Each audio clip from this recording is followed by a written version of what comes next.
Good morning people, we are discussing about the जो daily 5 question आते हैं reason के, उसको हम डिस्कस कर रहे हैं। आज का पहला क्वेश्चन देखते हैं। संथार एक प्रैक्टिस है, फॉलो की जाती है कौन से रिलीजन में, तो बताना है। नंबर फर्स्ट में ऑप्शन दे रखा है बुद्धिज्म, सेकंड में जैनिज्म, नंबर थर्ड में भाई एक रिलीजन है, एंड देन सिखिज्म। तो आपको बताना है इसमें से कौन सा सही है। सेकंड क्वेश्चन पे चलते हैं। That is related to the EPCA environment protection, environment pollution prevention and control authority. आपको इसके कंसिडर करना फॉलोइंग स्टेटमेंट को। ये ड्राइव किया जाता है अपनी पावर को, जो हमारा air prevention control of pollution act है 1981 का। सेकंड में दे रखा है इसका मैंडेट है कि किस तरीके से हम ग्रेड एक्शन प्लान को NCR रीजन में फॉलोअप कर सकते हैं। तो आपको बताना है अब यहाँ पे कौन सा स्टेटमेंट सही है। नंबर थर्ड पे की क्वेश्चन पे बात करते हैं। नंबर थर्ड में बोला गया with reference to the communist movement India के अंदर जो हुई थी, तो आपको बताना है फर्स्ट में बोला गया कम्युनिस्ट पार्टी जो CPI 1921 में जोगी चंद्र चटर्जी के द्वारा जो है बनाई गई थी। ये मैंने आपको पहले भी डिस्कस किया है। पहले एक क्वेश्चन आया था जिसमें आपको मैच द फॉलोइंग लगाने थे, तो वहाँ पे CPI का कुछ रिलेशन दे रखा था। अगर आपने वो वीडियो देखी तो आपको पता होगा। CPI led the formation of Ahmedabad textile labour association. CPI की वजह से क्या हुआ कि हमारे में अहमदाबाद टेक्सटाइल लेबर एसोसिएशन बनी। तो बताना है। नंबर थर्ड में CPI did not take part in the quit India movement, और थर्ड में बोला गया CPI ने क्विट इंडिया मूवमेंट में पार्ट नहीं किया था। फोर्थ क्वेश्चन पे चलते हैं। विद रेफरेंस टू जो बॉक्साइट मिनरल है उसके बारे में बताना है। नंबर फर्स्ट ये जो है टर्शरी डिपॉजिट जो होते हैं। टर्शरी एक टाइम पीरियड था जहाँ पे हमारे बहुत सारे माउंटेन बने थे, जैसे रॉकीज़ वगैरह हो गया, रॉकीज़ हिमालय। उसी टाइम पीरियड में ये बात बोली जा रही है क्या टर्शरी। उससे पहले भी एक कैल्डेरन नाम का टाइम पीरियड था जिसमें हमारा अरावली रेल्स और उराल माउंटेन एंड USA में अपलाचिन जो माउंटेन वहाँ पे वो बनाए थे। तो आपको बताना है कौन सा क्या बॉक्साइट जो टर्शरी पीरियड में बना था। नंबर सेकंड में एसोसिएटेड लेटराइटिक रॉक्स में। नंबर थर्ड कर्नाटक जो है लार्जेस्ट प्रोड्यूसर है इसका बॉक्साइट इंडिया में। तो आपको बताना है कौन सा यहाँ पे सही है। फिफ्थ क्वेश्चन पे चलते हैं। PMO ऑफिस के बारे में। ये एक स्टैट्यूटरी ऑफिस है, आपको ये बताना है। सेकंड ये एडमिनिस्ट्रेटिव हेड PMO का कैबिनेट सेक्रेटरी होते हैं। तो आपको बताना है कौन सा यहाँ पे सही है। तो फर्स्ट क्वेश्चन का आंसर हम देख ले रहे हैं। संथारा जो है, संथारा या फिर इसका नाम जो दूसरा है, मुझे याद नहीं आ रहा है, बाद में अगर याद आएगा तो बता देंगे। सुल्लेखना ही है शायद।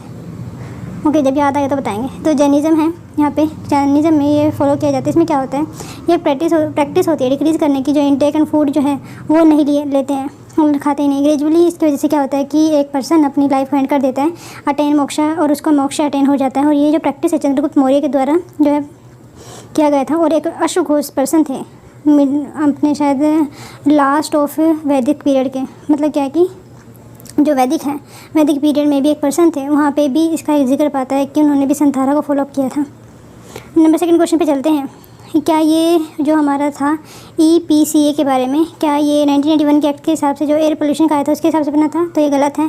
क्यों? क्योंकि ये जो है सुप्रीम कोर्ट का ऑर्डर दिया था उसके हिसाब से बनाया गया था NCR रीजन में चेक करने के लिए कि किस तरीके से हम पोल्यूशन वगैरह को कम कर सकते हैं। ये 1988 में बना था।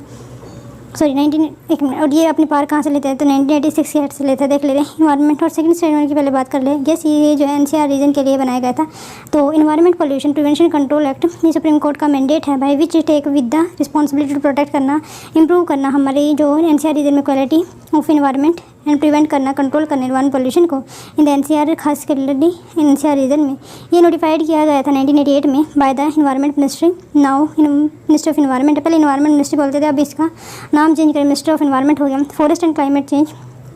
ओके, इसका मैंडेट है वो ग्रेड रिस्पॉन्स एक्शन प्लान को वो जो इन्फोर्स करते हैं। So second statement is correct. Number third बात करते हैं। इन नवंबर 2017 EPCA जो है सेवरल मेजर ले रहे हैं क्या करने के लिए, the making of the putting a ban on the bricks kiln जो बदरपुर थर्मल पावर प्लांट में के आसपास, ताकि जो hot mix plant and stone crush होता है कंस्ट्रक्शन की वजह से, तो इस वजह से भी ये न्यूज़ में था। बस ये याद रखना। नेक्स्ट क्वेश्चन पे चलते हैं। With reference to the communist party. तो आपको बताना था यहाँ पे कौन सा स्टेटमेंट, क्या CPI जो है जोगी चंद्र चटर्जी के द्वारा 1921 में एस्टेब्लिश की गई थी। नंबर सेकंड में CPI जो फाउंडेशन उसने अहमदाबाद टेक्सटाइल लेबर एसोसिएशन की थी। नंबर थर्ड में बोला गया था CPI did not part in quit India movement. ये सही है। इसके साथ जस्टिस पार्टी, एक दो और पार्टी थी, उन्होंने भी क्विट इंडिया मूवमेंट में पार्ट नहीं किया था। सेकंड की बात करते हैं कि इसके द्वारा एस्टेब्लिश की गई थी, MN रॉय के द्वारा की गई थी, एंड और कहाँ पे की गई, ताशकंद में की गई थी। तो देख लीजिए इसका क्या क्या काम रहा है। Communist party in India has officially started with the 26 December 1925 में हुई थी। At the first party conference Kanpur में हुई थी, एंड आज का जो नाम है then Kanpur. But as per the version of CPI the communist party of India was found in Tashkent. कहाँ किसी राजधानी उज्बेकिस्तान की राजधानी ताशकंद में। Autonomous Soviet Socialist Party on 17 October 1920, soon after the second Congress of the Communist International. The founding member of this party, the MN Roy थे. Even then Abani Mukherjee रोज़ा fitting of the Mohammad, यहाँ से भी कुछ member गए थे। अब ये देख सकते हो। फर्स्ट स्टेट नोट करें, the first trade union establish की 1918 में, कहाँ पे, मद्रास में। किसके द्वारा? बीपी वाडिया के द्वारा। ये एक सोशल वर्कर थे and Ahmedabad textile labour association के पार्ट रहे थे। So second statement is not correct. तो यहाँ पे बीपी वाडिया का नाम याद रख सकते हैं। उन्होंने ही अहमदाबाद एसोसिएशन में साथ मिलकर वो इस्टेब्लिश किया था यूनियन पार्टी को। कहाँ पे? कब? 1918 में। और ये थियोसॉफिकल सोसाइटी के मेंबर थे during the year. Mahatma Gandhi ने फाउंड किया था Ahmedabad textile labour association. Second statement is not correct. और इनका जो रिलेशन है एनी बेसेंट के साथ भी माना जाता है। एनी बेसेंट के साथ इनको भी गिरफ्तार किया गया था। 1942 में CPI ने was legalise as the result of Britain and the Soviet Union become allies against Nazi Germany. मतलब क्या है कि जो CPI थी हमारी कंट्री में जो उस वक्त थी, तो वो जो है हाथ मिला लिए थे उन्होंने रशिया के साथ। तो कहीं ना कहीं CPI was legalise as the result of Britain and the Soviet become allies against Nazi Germany. और तो जिसकी वजह से मतलब क्या है कि जो रशिया ने ब्रिटेन के साथ हाथ मिला लिया था, ठीक है।